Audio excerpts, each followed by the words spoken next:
Hey everybody, welcome to the channel. This is Dennis again.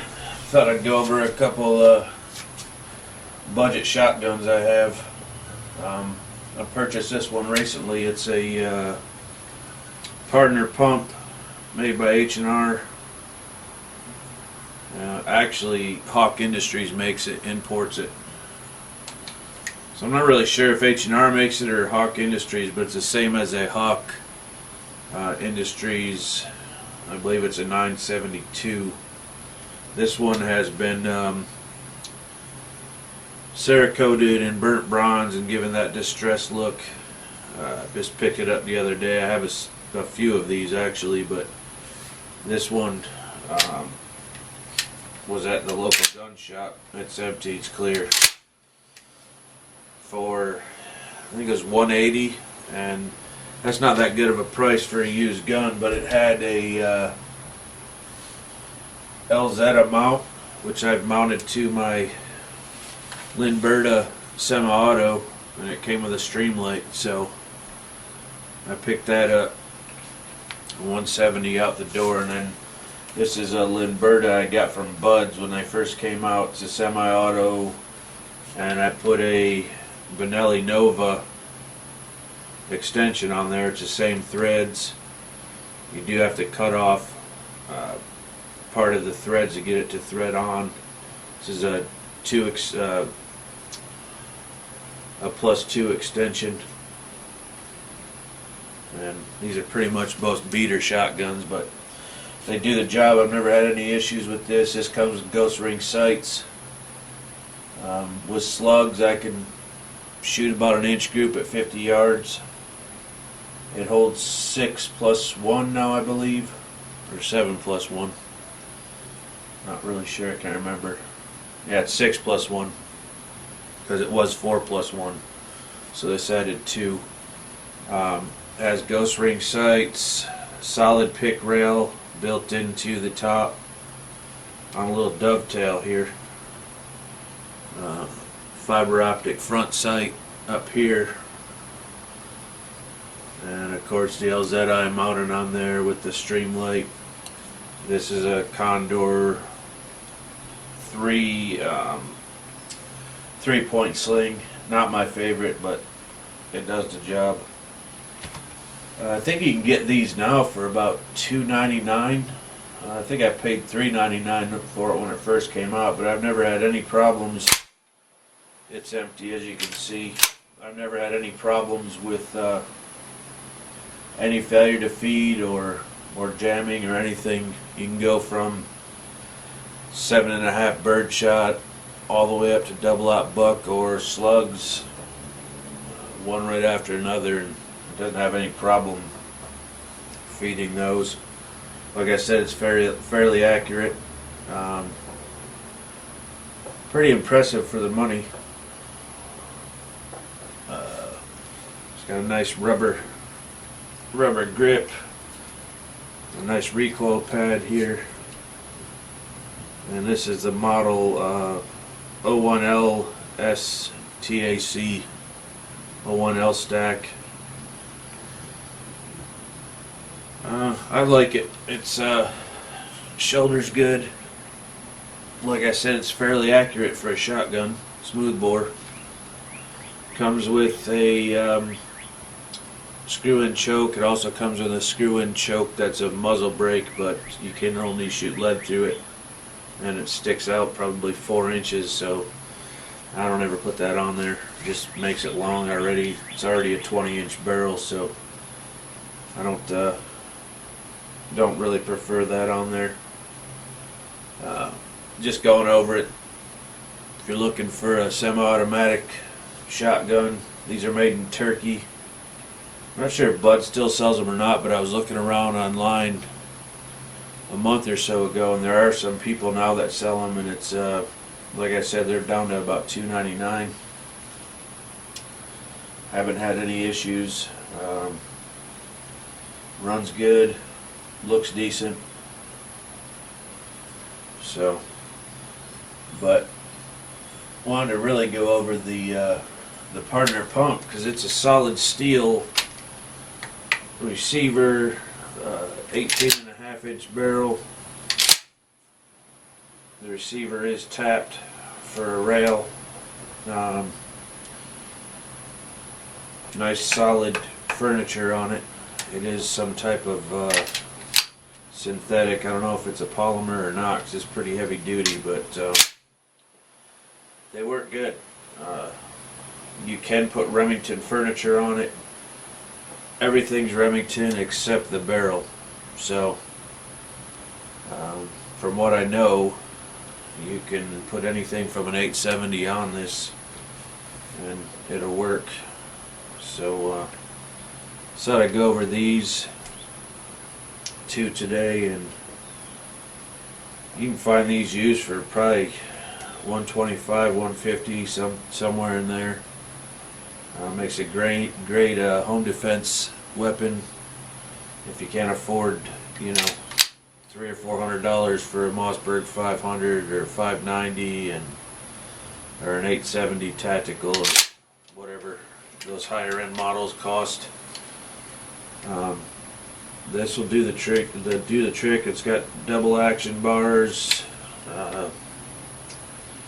Pretty much like I said, it's a knockoff of a Remington 870, and it does a job. This holds 5+1, and never had any problems with these jamming or fail to feed or fail to eject, anything like that. So I'd create a real short video on some cheap budget shotguns you could use for home defense.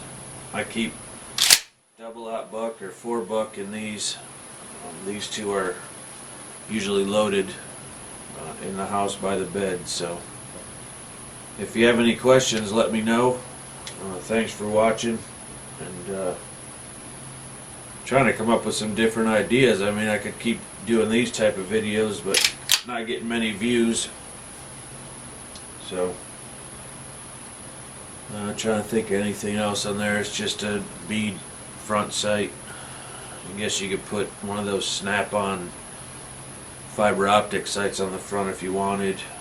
I do have another one with a rail, and I put a little Bushnell red dot on there, and sighted that in, and it works really well. So that's about it with these, I guess. Just a normal crossbolt safety in a position of a Remington.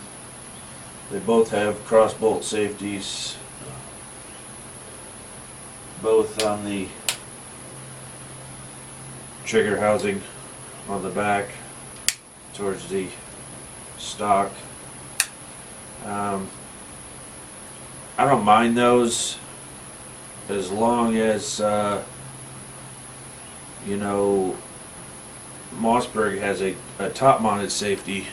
With a pistol grip, it's very hard to activate without moving your grip around, so that's why I keep these for the home defense situation instead of pistol grip Mossberg I have, because you have to really take your hand off there because your thumb's on this side, right or left-handed, to manipulate the safety. So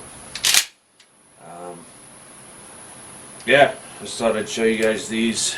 Don't know if, oh well, you can see the finish on this. This even has a steel trigger guard on it. A lot of the newer Mossbergs and Remingtons don't. They're polymer. I don't know what this red line defense was. I think whoever owned this gun and did the Cerakoting on it actually had their own company or something. They were trying to produce some things and put their little insignia or logo on there. But trigger's nice. Probably only 3.5 or 4 pounds. Very little creep. Works fairly good. See on this one here. It's a Linberta. Actually, the trigger on this one's not too bad either, but I don't think it's as good as...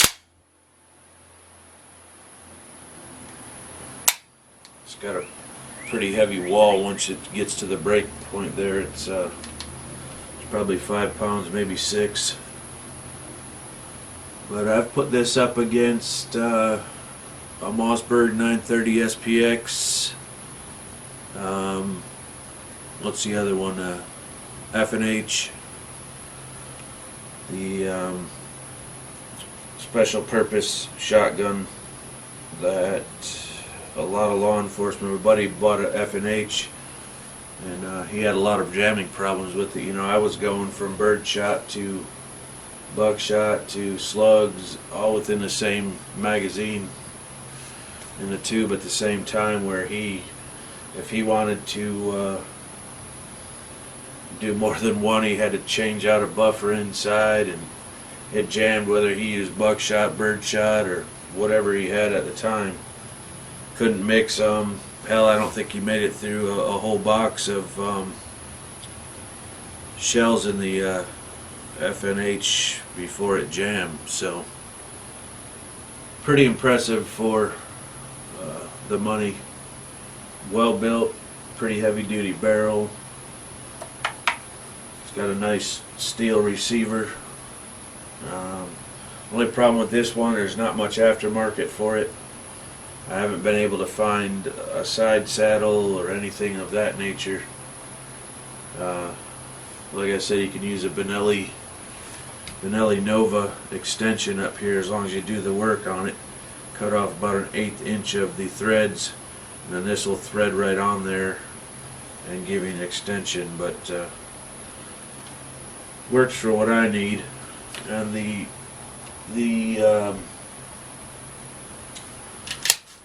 these Pardner pumps, you can use a Remington 870 side saddle, Remington furniture, Remington rail, everything but the barrel, as I mentioned. So if you have any questions, let me know. So to get on and do a short video. And well, if you need to know anything about them, just let me know. Thanks for watching, and we'll try to get some more videos on here. You guys take care, and we'll see you soon. Bye bye.